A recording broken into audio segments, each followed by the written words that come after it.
This is our final video on Kotlin loops. In this video, we're going to look at breaking the loop and continuing the loop. So break and continue as far as looping is sometimes a little confusing, but it's really not that hard.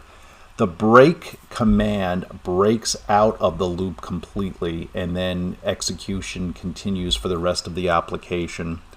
The continue command simply it skips that iteration of the loop, and so it immediately goes back to the top of the loop and continues from where continues after the continue command.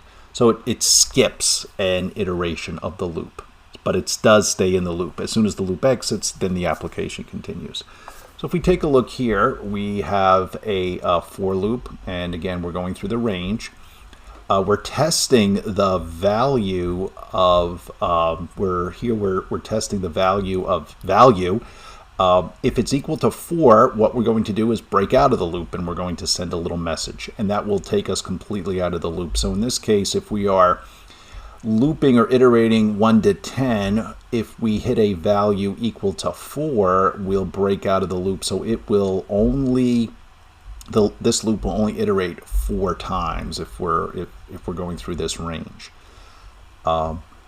Different from if we take a look down here, we are still iterating through this range. However, if the value is equal to 4, what we're going to do is continue. So what will happen is when value is equal to 4, we'll hit continue, and the execution will go back to the top of the loop. It will never come down here and print out the value when it's 4. So we'll never see we'll never see 4 output. It'll completely skip that step when value is equal to 4, but it will then continue with the loop. So let's take a look at the output. And the output sometimes makes it clearer with this example. I usually provide some kind of an example like this when we're talking about break and continue for my classes. So we'll run here. It'll compile, and we'll raise this up slightly. So we can see here when we are using break, the loop begins to execute, but as soon as the value equals 4, we break out of the loop. So we hit the break command and we exit the loop, so we only go through 1, 2, 3, and 4. And then we continue the execution down to this for loop.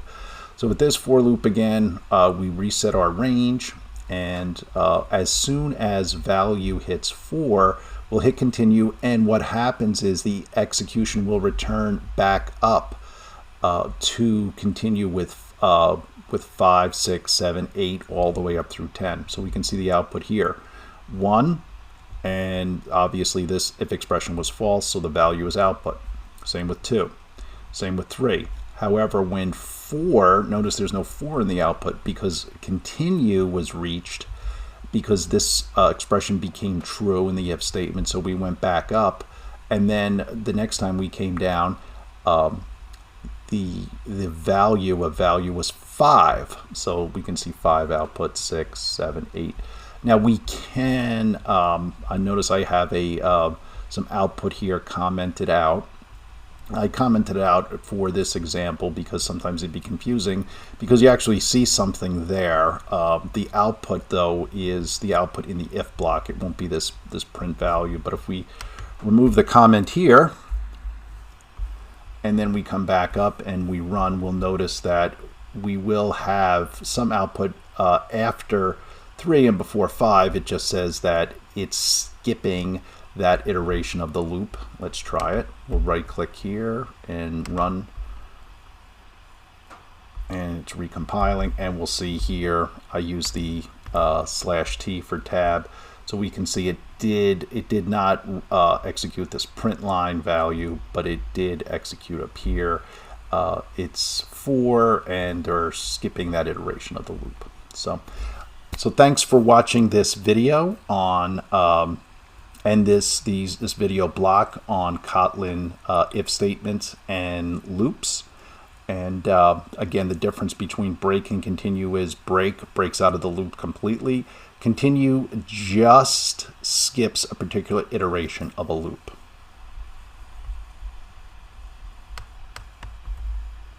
Once again, thank you for watching these blocks of videos on Kotlin ifs and loops.